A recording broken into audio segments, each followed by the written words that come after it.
They have clearance. Beam them over. Greetings. Please, have a seat.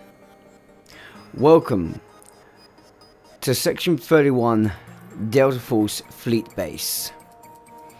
And aboard the USS Shadowstar, my flagship, for this Star Trek Online Legendary Intelligence Review, where we'll be discussing a ship that has found itself back out of mothballs, so to speak, and some of them out of time. But refits have been done to make these ships more in line with modern standards.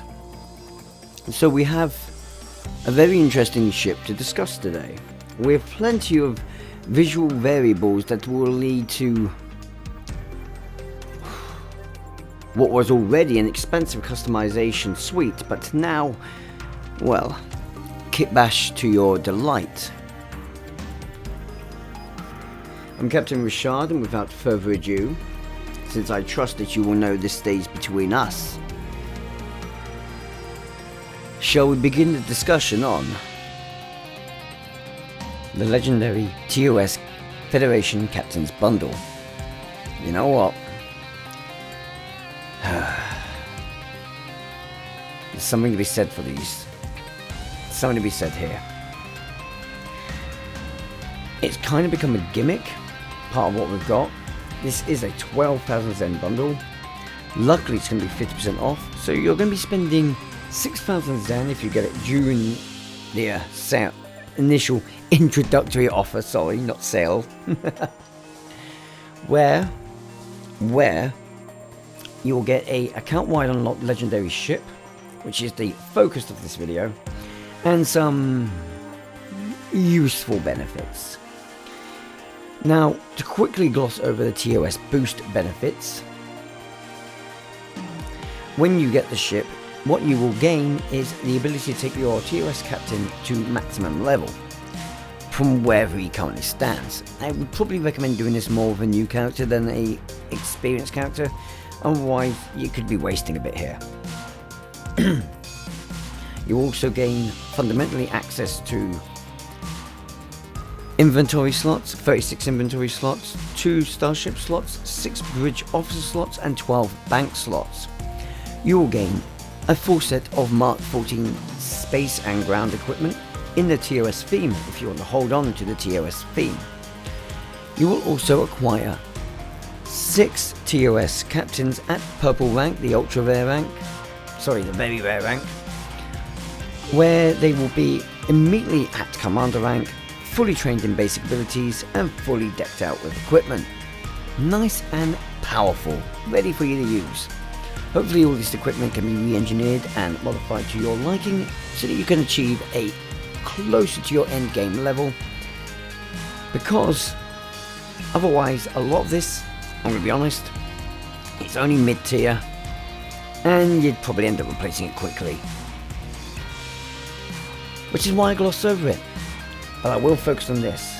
Right now on screen we have the Miranda. In the Miranda's family, which is extensive and gives you one hell of a kit fashion loadout. Hell, you can even create your own personal Romulan warbirds for the Federation if you wanted to. Well, Romulan to list classes for the Federation if you wanted to. No, seriously, use the Reliant Rollbar. Then the Centaur, the Machowski, and the Clark's struts will suddenly fly upwards like wings. Oh yeah. No. What I want to take you to now is this.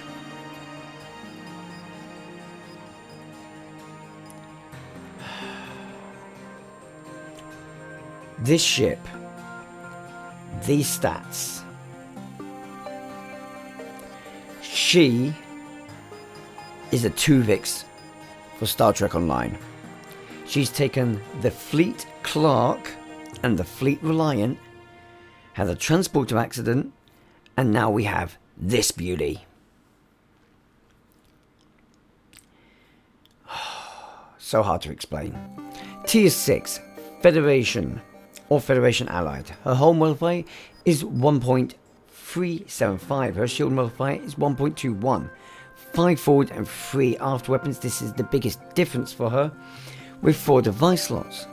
She is Lieutenant Commander Tactical with a Commander Engineering, Temporal Operative Specialization, Lieutenant Commander Science with Pilot Specialization, an Ensign Universal and a Lieutenant Universal. 3 Tactical, 4 Engineering and 4 Science slots, scaling with your level. She is got 10.5 to her turn rate, 0.17 on the Impulse modifier, 45 for Inertia.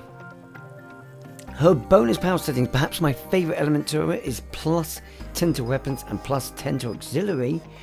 It will equip dual cannons. She has a hangar bay, got that from the Clark I guess. 2 incredible consoles which I will quickly cover for you. Molecular reconstruction, giving away she's a temple ship. Hey, since she's going with the TOS character, that makes sense. The cruiser commander ray, weapon system efficiency and shield frequency modulation to give her either offensive or defensive potential. The mastery package is cruiser, allowing her to take more kinetic and physical damage, have superior regeneration, take more energy and radiation damage, and have decent hull hit points or boosted hull hit points. She gains the traits from the Clark and the Reliant of Evasion Specialist and greater than some of her parts. The ability that should definitely be called Khan, just saying, which is the new trait. First damage your ship deals during combat will force that foe's shields offline for moderate duration, allowing opportunity for devastating initial volleys. Thereafter, you gain an increased amount of shield penetration for your energy weapons as long as you remain in combat. This benefit will reset once you leave combat. Guys, how can I put this? Is anyone just suddenly seeing that specific scene when Khan turns the Reliant on the Enterprise, takes the Enterprise's shields offline, and then nearly rips the neck of the Enterprise apart? The moment I read what this trait could do, that's the first image I got in my head. I don't want to say this is going to be a new meta trait, but I do want to say this. It's brilliantly, exquisitely themed. Maybe overpowered though. This is going to be really beneficial to torpedo builds, at least taking out initial targets. Actually, a good opportunity to use this on, say, the heaviest or the dreadnought of your enemies as you enter combat. And then after, you can take out the weaker targets if you wish. Or, for your energy builds, this is a chance to just deal out incredible amounts of punishment. Either way, this is going to be a trait that can be utilised by any build type. And that I like. Now then, where does this ship get better? This ship gets so much better, I just have to say it. These stats, the new weapons, this ship has got better DPS potential than the previous 2 tier 6 counterparts. She's at the same fleet level, if not superior. She's got the same level of endurance. She has even better support capability, if not somewhat equal. In fact, no, let me recorrect this. She has the same support capability, but she has superior science DPS ability. What does this mean? This ship is the... I'm going to call it... I'm not sure what to even call it. It's not the Sword of the Shield. I've already claimed those ones out. What do I call this one? The Knight. This one is the Knight of the Federation.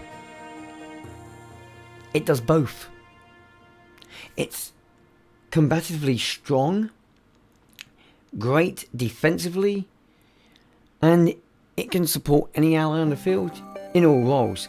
And it really takes one of my favourite elements to its extreme. It can do hybrid builds incredibly. The temporal operative specialization is going to give the ship so much extra support ability and EPG ability. X upgrading this ship is just going to make it even more devastating.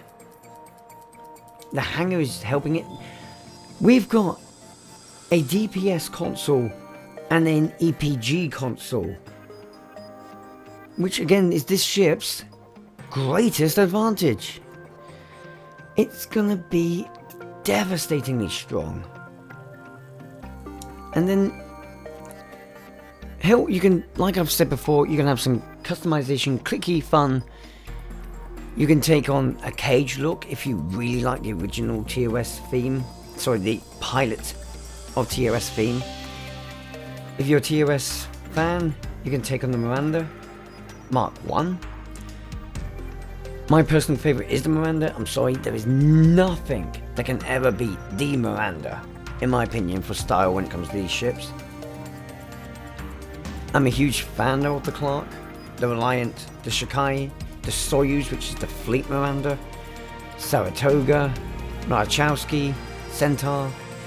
The only thing missing from this is the Walker class and the Giorgio. And for anyone that says no, they don't belong in it, are you sure about that? Because the first thing I thought when I first saw the Walker class was, hey, it's a Centaur. Oh, then again, I guess that was what Malachowski's there for, huh? Oh well. Personally, I'm really hyped for this ship. Probably shouldn't be, but I am. And I do hope you guys are looking forward to it as well. For whichever reason is your favourite about the ship. Personally, I'm just looking forward to doing a proper EPG build on this ship. Thanks to someone else helping me just improve my EPG build recently. Oh, I'm looking forward to this. Guys, can I just say as we wrap up, a huge thank you to this channel's Patreons, YouTube members, Twitch subscribers, and donation supporters. Negus, Dante Demonic, Skyhawkings, Tribal Typhoon, Travis Games, Darkstars Order, Cross-Eyed Deplorable, Spike, Miss Future Teach, Fox Plays Games, and Lord Arminger. You guys are the ones that are making the future video of the review of this possible, and the visual as well. Can I also say, guys, if you're watching right now, thank you for watching today and this video. It means a lot. And if you want to help this channel out and support it, even the ways the people credited on the screen, those links are in the description, or in a way that's no cost to yourself, please consider hitting that like button and sharing this video on your favourite social media platforms, as it's a huge benefit for the channel when you do so. With that being said though, it is time to disembark. I'm afraid you can't stay here in the system of Section 31's fleet base for any longer. We don't want anyone knowing exactly where it is after all. Yeah, time to disembark. Unless you're joining the crew of the Shadow Star, in which case, please remember to hit the subscribe button and ring that notification bell so that you don't miss out on future missions. For those who are disembarking, please take care of yourself and look out for yourself. Stay safe. To all of you,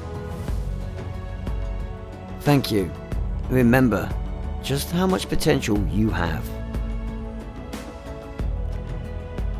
Now get out there and show the universe what you're capable of. Till next time, live long and prosper. Oh, and ciao for now. Get the Sunni out of here.